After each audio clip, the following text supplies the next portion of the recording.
Amie Dugan, the Senior Director, Organizational Development for Special Olympics, is here at Poinciana High School, where WWE and Special Olympics Florida hosted a unified basketball game, an incredible event. It was against St. Cloud High School, their unified team. Amie's going to tell us a little bit more about Unified and Special Olympics. Absolutely. So today you saw one of the best unified games I've seen in a long time.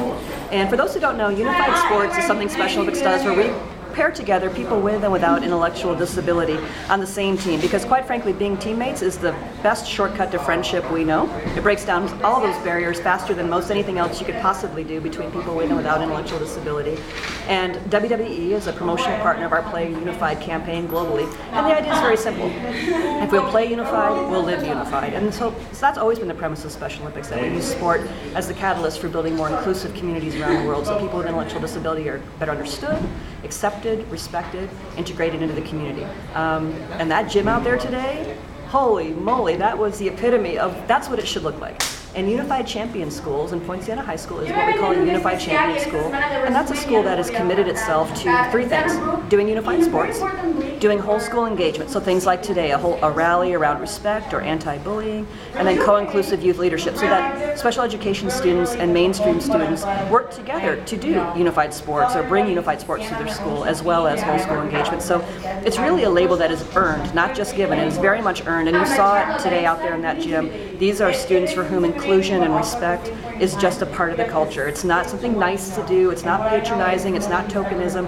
These are students who sincerely understand the abilities of all of their fellow students and celebrate that. And we've done a few of these games over the past few years, and this has got to be my top two of most raucous, best competition. You saw people getting into it, so it was just fantastic. That is what unified sports look like. And our hope is that one day, every school will be a unified champion school. In fact, truthfully, one day I hope we never have to use the label unified champion school. This will simply be the way all schools are. What has it been like, this partnership with WWE that's been going on for a while now? Oh my goodness. So they actually have been working with us on and off since 1995 when our World Games were in Connecticut, which is the corporate headquarters of WWE. And in 2014 they became a partner of our Special Olympics USA Games in New Jersey. The next year they became a partner of our World Games in LA.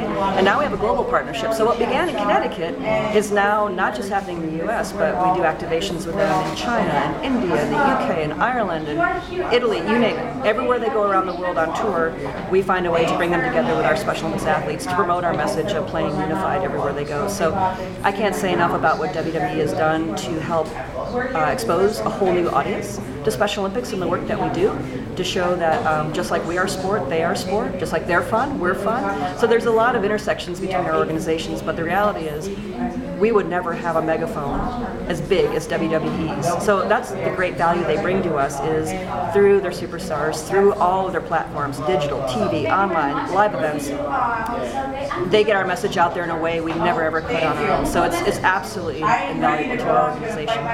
And lastly, with getting that message out there, I want to get a shot of the logo, of course. Getting that message out there, and it seems like too, Special Olympics has grown so much.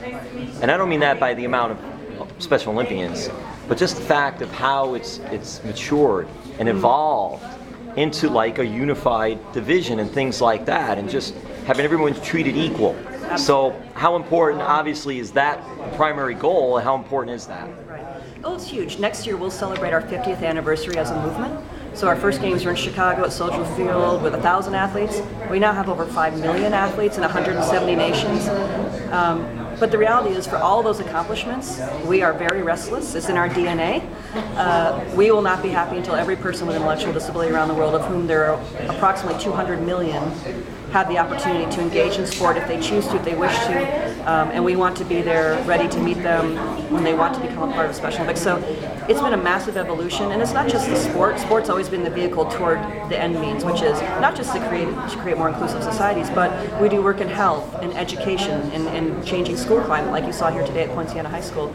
Advocacy work, policy change. So sport is the fun thing everyone sees and puts their hands on and gets to engage with us around through volunteerism or being a unified partner or being an athlete.